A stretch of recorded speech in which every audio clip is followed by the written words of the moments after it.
Hello dosto, welcome back. Welcome to my another video. And today here is written some examples you can see on the screen board. Sentences are काफ़ी P कर आया हूँ, homework बना के आया हूँ, खाना खाकर आया हूँ, बॉस से मिलकर आया हूँ. So if you want to say these sentences into English, so how to convert into English? आज हम आपको बताएंगे कि इस तरह के सेंटेंसेस को अगर आप अंग्रेजी में कहना चाहते हो, इंग्लिश में बोलना चाहते हो तो कैसे कहोगे. जब कोई काम आप करके आए हों, जैसे यहाँ पे मैं पी कर आया हूँ, बना कर आया हूँ, खा कर आया हूँ, मिलकर आया हूँ. So dear students, if you haven't subscribe my channel yet, तो please subscribe my channel and press the bell icon for getting regular update. So dear students, चलिए शुरू करते हैं. जब कर किसी भी वर्ब में कर लगा हो तो उसे हम इंग्लिश में कैसे कन्वर्ट करते हैं. तो इसके लिए दो स्ट्रक्चर है. आप सब्जेक्ट के बाद हैज या हैव का यूज करेंगे, फिर वर्ब की थर्ड फॉर्म का यूज करके आफ्टर का यूज करने के बाद वर्ब की चौथी अवस्था देन ऑब्जेक्ट लिख सकते हैं. Dear students, there is another structure as well as subject has have, verb की third form then having, then verb की थर्ड फॉर्म देन ऑब्जेक्ट का यूज करा जाता है. तो हमेशा ध्यान रखिएगा, कभी भी अगर हैविंग आएगा तो उसके बाद वर्ब की थर्ड फॉर्म आती है. तो आई होप कि आपको समझ आया होगा कि इस तरह के सेंटेंसेस को हम दो तरीके से कैसे बना सकते हैं. आपके सामने स्ट्रक्चर लिखा गया है, इस स्ट्रक्चर को फॉलो करके इस सेंटेंसेस को दो तरीके से आप इंग्लिश में कह सकते हो.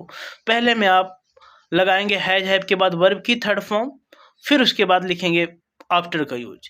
लेट अस सी सम एग्जांपल. मैं काफ़ी पीकर आया हूँ. आई have come after having coffee. यहाँ पे आई हैव का कॉन्ट्रैक्शन लिखा गया है, संक्षिप्त फॉर्म में आई हैव का कॉन्ट्रैक्शन आई होता है, तो आप बोलेंगे आई कम after having coffee. I come after having coffee. आप इसको दूसरे तरीके से भी बना सकते हैं, तो उसको भी अपने ध्यान में रख सकते हैं आप. I come having had coffee. I come having had coffee. मैंने आपको बताया है कि हैविंग के बाद हमेशा हैड आएगा, यानी वर्ब की थर्ड फॉर्म आएगी. तो हैव का थर्ड फॉर्म होता है हैव, हैड और हैड. मैं होमवर्क बनाकर आया हूँ.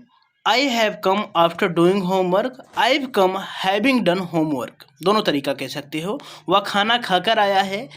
ही has come after having food. He has come having had food. दोनों ठीक है. Let us see another one. वह खाना खाकर आया है. He has come after having food. He has come having had food. Dear students, अगर आप और कहना चाहते हो मैं बॉस से मिलकर आया हूँ, तो कहेंगे आप I have come after meeting boss. I have come having met boss. अब मैं जो एग्जांपल आपको देने वाला हूँ, आपको इसी कमेंट बॉक्स में मुझे करके बताना है. मैं मम्मी को बताकर आया हूँ, तो चेक करूँगा कौन सही कर पाता है. आपके लिए एक तरह से वर्क है डियर स्टूडेंट. तो आप मुझे कमेंट बॉक्स में बताइएगा मैं मम्मी को बताकर आया हूँ उसको इंग्लिश में क्या कहेंगे. साथ ही साथ हमारे चैनल को सब्सक्राइब करिएगा, अपने फ्रेंड सर्कल में शेयर करिएगा, हमें सपोर्ट करिएगा. Thank you so much.